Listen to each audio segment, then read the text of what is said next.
Ever wonder what's behind the mortgage red tape? Let me introduce you to two friends, maybe friends, Freddie and Fannie.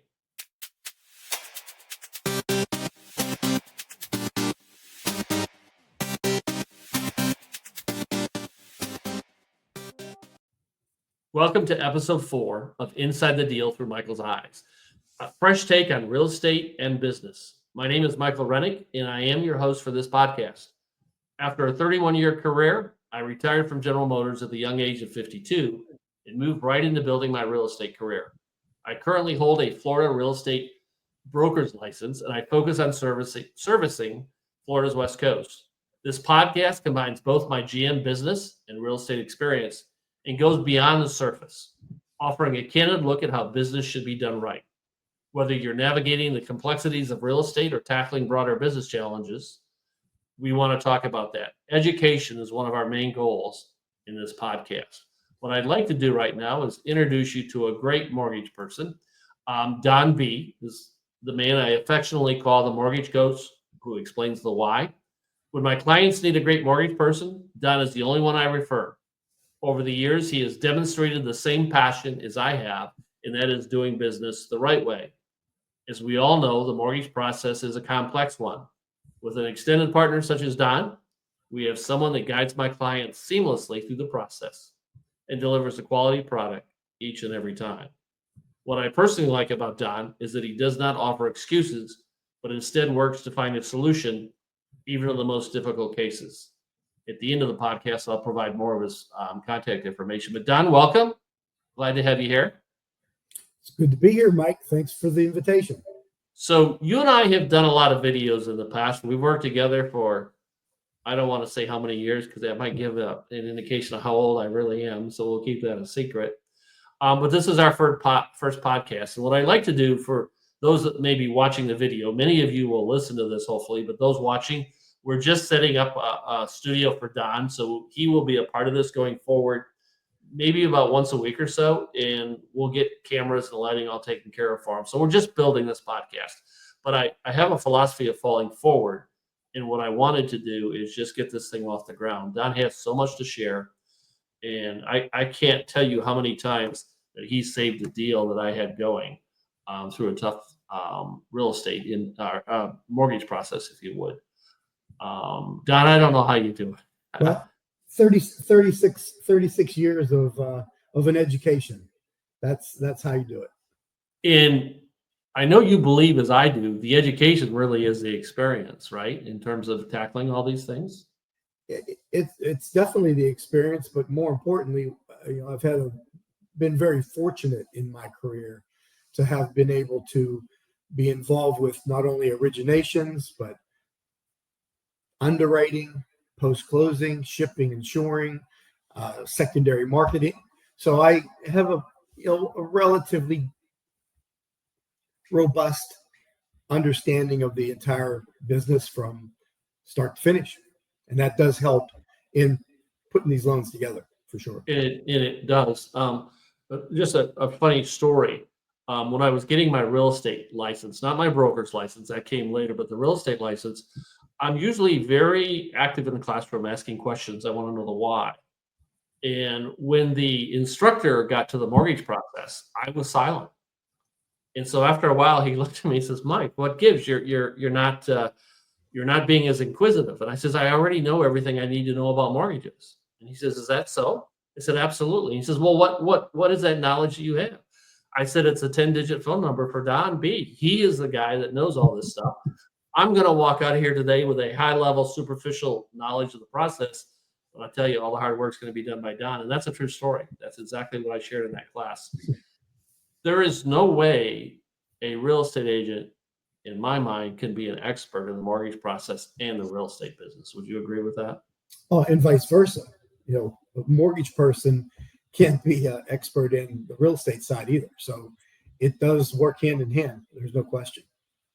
So at the top of the show, I talked about introducing my two friends, and that's Freddie and Fannie. And I say that in jest because I'm not sure they're friends of mine. They're definitely not enemies. But let's dive right into this thing. And Don, please feel free to share from the heart. But maybe we could just start out by saying, who is Freddie and who is Fannie, and what are their origin? What is their purpose, their origins in the housing market? They're basically government-sponsored enterprises. So you'll hear the term in the news, the GSEs, and that stands for government-sponsored enterprise. And what these agencies are basically government agencies. They were created by Congress. The years that this all occurred, I can get in the weeds with all that, but the bottom line is a bank only has so much assets to lend money. They only have so many deposits, and that once those deposits deteriorate or lending stops. So in 1970-ish, maybe it was before that, the government decided that we needed to really help real estate people, help home ownership is really what it was all about. And the only way you can offer home ownership is to offer financing for that home ownership, or else you're paying cash for everything, and how many people can do that? So thus Fannie and Freddie came into existence. Freddie Mac came in specifically for thrifts, the credit unions, the savings and loans. Fannie Mae was brought into existence more for the big banks, the corporations and so on. But they both do the same thing. It's just one caters to one group of lenders or bankers, and another caters to the other group.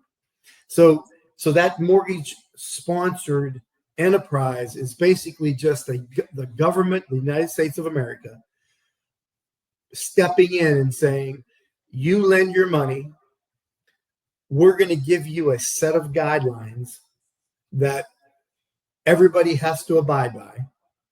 Those guidelines then become the gold standard, if you will. And any loan that's underwritten to that standard, you can sell that collateral, in other words, the paper, the actual mortgage itself, to either Fannie Mae or Freddie Mac. So can I give them credit for the very simplistic, never a hiccup, very simple to walk through approval process? Yes, you can give them credit for that. And everybody, Mike, think about it this way. Everybody can get on a bike and start to pedal, but not everybody pedals the same way. You might have a 12-foot on a 6-inch pedal. You might have a 3-inch foot on a 6. So there's so many variations to everybody's life that Fannie Mae and Freddie, these guidelines are just that. They're guidelines that you have to try to narrow down everybody's personal life into those guidelines. And that's what makes it complicated. But why are they so powerful? Sure. All right. So here's what I'm hearing, and you're teaching me a lot. I appreciate this. So they set guidelines and they set standards. So why do I care? Why don't we just go around them and do the right thing for our client? And you can, but if you're the client, in most cases, or just human nature, I want the best interest rate. I want the best terms that I can get for my mortgage. And where you're going to get those best terms without any question, you're going to get those best terms with Fannie Mae and Freddie Mac, because it is, again, a standard that is, I won't say extremely restrictive, but it's restrictive. Now, if you are not within that set of standards, you can go outside of that. And there are other lenders, other programs, other banks, other investors that will purchase that mortgage, but it's going to be done at a premium. And the premium is in the form of rate and points. Higher interest rate. So higher interest rate. There's the method to their madness by setting these standards. And in some cases, I mean, we could argue they're pretty stringent, because we all know what happened back in 2008 when we were kind of rewriting all the rules, right? And that's a whole nother topic We which should is do a probably, video or a podcast on that one time because uh, I have this philosophy that if you were my mortgage broker and if you would ask me for one letter in the word mortgage and I got it right, I was approved. Was it that bad back then? it got again back to the standard. The Fannie Freddie standard got loose, and everybody blames this on a certain channel of business. And it wasn't the channel of business; it was the guidelines that the channels followed that ultimately got us into trouble because they loosened. Mike, there was such a fierce political goal to get as many people into home ownership as they could. They continued to loosen and loosen and loosen the guidelines to a point where they went too far. And in going too far, well, we all saw what happened. So let me play That's this back. been corrected, by the way. What's That's that? been corrected, by the way. Fannie's got back to their charter and they're doing things the right way, and lenders are lending based on the ability for a borrower to repay. So actually, a borrower has to be qualified to get a mortgage today, right?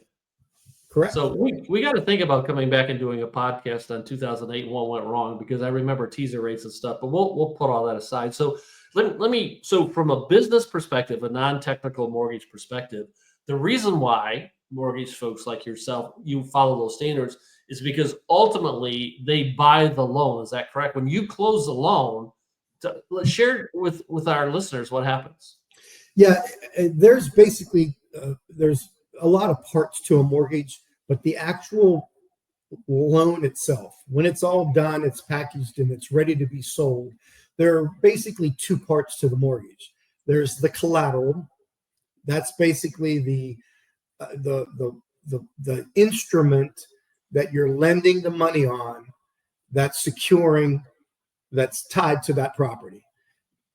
And there's a price that you are paid for that loan.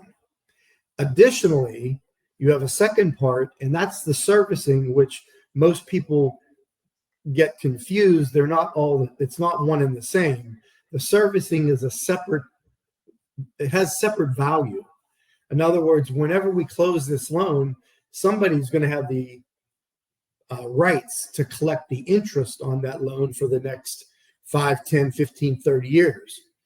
That's servicing value is a value as well. So technically, from just the trade perspective, what happens is you can sell a loan, service release, or service included. So in other words, whenever I'm selling my loan, I can sell the paper without the servicing, and I can retain the servicing as a lender.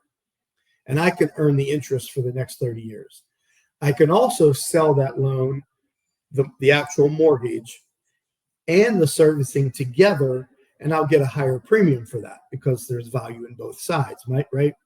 So to cut through the chase, Mike, what happens is if I'm a bank, and let's just say it's a round number, and I'm going to lend $100,000. That $100,000 I'm going to fund with my cash. But if I don't get it back, and that borrower holds that mortgage for 30 years, I'm limited to how much money I can lend. I don't care who you are. So consequently, what everybody does, is they take that loan. I don't care how big you are or how little you are. You're selling that loan. Forget about the servicing. You're selling that loan to Fannie or Freddie, which is where you'll get the best execution. And then you're getting your money back so you can lend it again. So if they didn't exist or you didn't want to sell it to Freddie or Fannie, you had mentioned before there may be some other channels, but that's not where you're going to be able to offer the best deal for the borrower because you're not going to get the best deal when you go to sell that paper. Actually, it really doesn't matter to the lender. And I don't care what lender it is, because we're generally going to earn In fact, the government has made some restrictions now where a loan is a loan is a loan. I don't care where I sell it. I can't make more money one way or another. So contrary to what people might think, there's no benefit for me to sell your loan into the non-Fannie Freddie market or the Fannie Freddie market because I make the same amount of money either way. There's no benefit for me.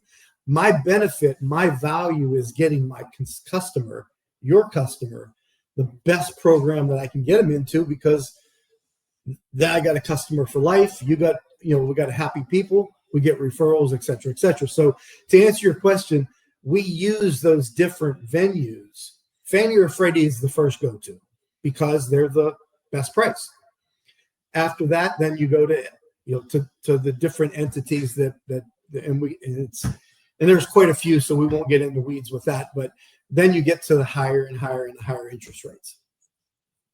So even though, they're in my mind, the cause of these, the approval process, which is arduous at best. I mean, we've all gone through that, and sometimes it works smooth, sometimes it doesn't. But these standards, there's a method to their madness in terms of making so that when you go to sell the paper, it's a high quality paper. Is that a good way to look at this thing? It's a AAA bond. The borrower has gone through excruciating steps to get approved for that kind of stuff. And you know what, Mike, and this would be a good topic for another day, but the perception, the perception in the industry right now is the mortgage process is so hard. I have to tell you, I disagree. And the reason I disagree is when a borrower makes an application with our team, I don't ask the borrower for a single piece of paper. I want to see what their profile is first. Mm-hmm. Then I'm going to ask them for the information I need to document, or let's call it back up what they're telling me. So basically, the mortgage process, which is Fannie's process, Freddie, any entity, subprime, all day, whatever you want to call it, they have documentation that we have to put in the file, paper in the file that backs up what the borrower says. You never want to call anybody a liar, but anybody can say anything. So I need to validate what you're telling me. And it's that validation process that I think the consumer takes offense to, or is not, or some of the information isn't readily available to them to back up what they're telling me. Like a bank statement. Well, everything's done electronically now. When I ask for bank statements, it blows my mind. People don't even know how to get a bank statement off of the internet because they're not mailed to them anymore. So the process has become arduous, in using your word, because of technology in some ways. Before, we had paper everywhere. Now there's no paper. Do some of us still use more paper than they should? I'm one of those people. Don, I don't have one near the desk. Don carries around the book. I use everything electronically on my smartphone or my laptop, but he's got that damn book. I'm sorry, there's not a better way to say that. So I guess the point is, Mike, this documentation or this validation process, which is what is the guideline, is what ultimately makes the consumer a little ruffled, because they have to supply information to validate what they say. So the cost to the consumer is all of these steps you have to go through, the documentation, the proof, but the benefit back, the revenue, if you would, the benefit back is the fact you get a much better rate. Is that true? That's 100%. And and that's the other side. If you say, I don't want to give you anything, well, we got loans for that too. It's not the best loan. That's another podcast we could do. But you can give me nothing. It's all calculated on FICO score, which is another topic, because there's all these different scoring models, and people tell me what their their telephone tells them that their credit score is, and then when I pull their credit, it's 30, 40, 50 points lower. And that's because the consumer credit report's way different than a mortgage credit report. But that's, again, a conversation for another day. Okay. So, I prepared some questions. I shared some of them with you. Let me choose a couple of them. I wanted this to be a productive podcast. Do Freddie and Fannie directly or indirectly drive the mortgage rates?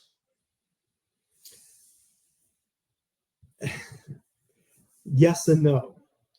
In a free market, when the quote, the Fed isn't manipulating interest rates, the bond market or free trade will drive interest rates. Fannie and Freddie do not do that. The Wall Street does that. Now, everybody remembers the 3% interest rate that everybody wants us to get back to.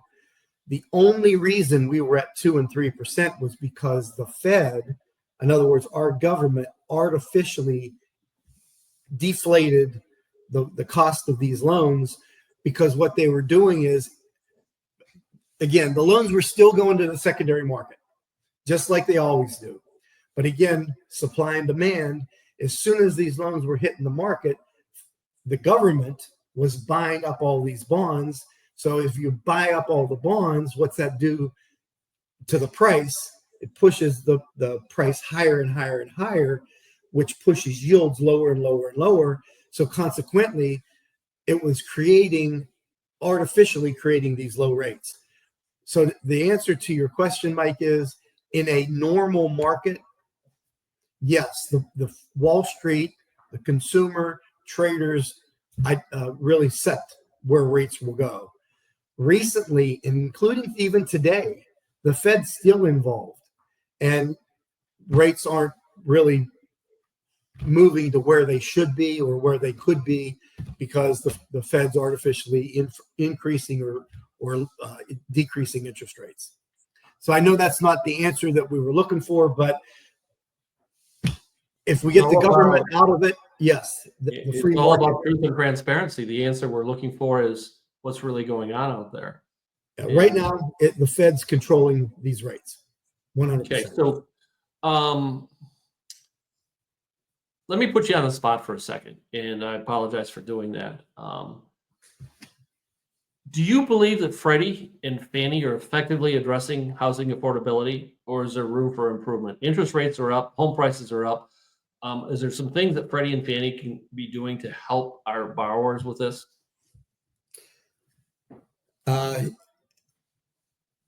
This is probably above my pay scale. However, in my simple mind, if Wall Street is trading at, and let's just use for round numbers, a 7% interest rate is par, and if I want a lower interest rate, I can buy that down through discount points and get down to 6.5 or 3 points. That's fair market. What Fannie and Freddie are doing, and have been doing for as long as I've been 36 years in the business, they have loan level price adjustments, is what they're called. So I'm going to answer your question here in a second, Mike. So Fannie has decided that there's more risk to a borrower with 620 credit score than a borrower with a 740 credit score. So what Fannie does, and Freddie, is they add a negative price adjustment to that Wall Street price for that poor borrower that's at 620. Mm-hmm. The 740 guy or girl gets the rate. Maybe someone's buying a condominium. Depending on how much equity you have in the property, Fannie has decided there's more risk with a condo. Fannie has decided there's more risk on an investment property. Fannie has decided that there's more risk if a borrower puts 5% down compared to 25% down. And I can go on and on and on and on. So there's a matrix, and I mean it's a matrix that you got to run your finger across and down and add up all the adjustments to the base price that you're getting from Wall Street because Fannie said so. So Fannie Mae is in themselves with their adjustments making barriers for borrowers to get into owning real estate because they're negatively affecting their price. Now, is that right or wrong? I'm not here to tell you it's right or wrong. I'm here to tell you that it negatively affects the borrower with the lower credit score, with a borrower putting less money down, with a borrower buying a certain kind of property, et cetera, et cetera. So go ahead. But I will tell you this also. They even went as far as to say, and this was back about a year and a half ago, that if a borrower's debt ratio was higher than a certain number, they started negatively affecting that too. And there was let me back up. So what Fannie did is they said, if your debt ratio is below this number, you're good. You're good. If your debt ratio is above this number, you're bad, and we're going to negatively price your loan. Well, what they did is they did it backwards.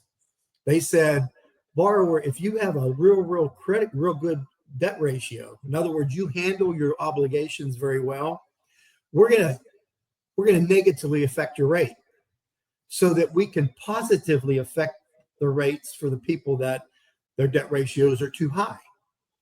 And the market people went crazy saying, why would you pay? So it's the same thing. They try, but no matter what they do, they're going to, the more they try to help, the more they hurt, I guess is really what I'm trying to say. Here's what you've just proven, and I mean this as a extreme compliment. I'm a genius sometimes, not very often. But about 100 years ago, when I was in my first real estate class, and I told the instructor that I only needed to know the 10 digits. That's your phone number that we see on the screen. I was right, because this is complex. But what I want to do in this podcast, here's my goal. I want to explain why Freddie and Fannie are necessary today. And actually, even though the process to get approved is difficult at best, there's a benefit that come out of this thing. And it's the standardization. Would you agree with that, Don? Put me on the spot if I'm wrong. 100%. But more importantly, Mike, it's the liquidity that they bring to the market. The liquidity, there's no value you can put on the liquidity. They have all the cash, right? They got infinite cash. They just keep printing money. So, I'd like that. That would be good. So, a company like yourself, like your company, you have X amount of funds and you can do this. And like you said at the beginning, if you had to hold the paper, there's a day that those funds are all used up. By being able to sell this, that you got to wait for something to pay off before you can lend it again. What I don't want to do in these podcast series is get political. That's not the purpose. It's educational. It's transparency. It's about doing business the right way. But I do want to ask this question if it's fair. Even if it's unfair, I want to ask the question. I'll let you address it. And you and I discussed this last night. There is a rumor that potentially down the road, these two companies could be privatized, is the right word. If that I'm not asking will it happen, but if that happens, is that a benefit to consumers or is that going to be a detriment to consumers? Your opinion. Well, to answer that, man, I'm not giving you straight answers, and I don't mean to do that, but remember, a government-sponsored GSE, a government-sponsored enterprise, is basically backed up by the government, basically saying that any loan that Fannie or Freddie does, if it goes bad, the government's going to back me up. Well, that put the government in big trouble back in 07, 06, 07 because of how loose guidelines got. But thank God that they were there, or we would have no real estate market right now. Well, that's not fair. We wouldn't be where we are right now with the real estate market because we recover immediately because we had the backing of the government. So that entity has significant value because of that. As soon as once that happened, the government basically took these two agencies into receivership. So right now, Mike, they're not really independent companies anymore. They're in receivership controlled by our government right now. So my contention is, are we better off with the government controlling these two entities as they are now, which they were never supposed to be that way? Or are we better off privatizing it and let fair market manage this? And I'm always, I'm just a fair market guy. I want everything to be fair. So a lot of times when the government's involved, they manipulate things one way or another that's going to benefit their constituency. I mean, it's just the way they get in office. So I don't know that privatizing it is a bad thing. What I'm uncomfortable with is the guarantee, that federal government guarantee with the infinite dollars that they have. That's what we would sacrifice by privatizing it. So that's the risk associated potentially, and more will come out about this. Again, there's a lot of things talked about. Anytime there's a change in administration, things are going to change in the country, whether it's Republican or Democrat, doesn't matter. Yeah. So we have to wait and see right now. So I'm going to ask you a softball question because we've talked about this, and I've done a lot of videos myself on this. Interest rates, where are they headed in 2025? Up or down? We've been saying for the last 3 years that rates are coming down, haven't we? We have. And I'm going to stay on that horse. Where rates are going to come down. How they're going to come down, how quickly, is a whole nother topic. But there is more pressure now, without a doubt, of rates falling than to the upside. That's not to say that we're not going to get a jagged down. Correct. But rates are going to get better. It's just going to take, Mike, it may take another year or two. We thought we'd be in the fives by now. It may be another year or two before we get down there. So time will tell, but the experts, as yourself and many other experts, are projecting rates should come down. Now, I'll throw another softball question at you. And you and I have had many discussions on all of these kind of questions. Should someone wait for the rates to come down, or should they buy now, and why? Well, I'm just going to use this analogy. If you're thinking of buying a house and rates right now, 6 3/4, 7.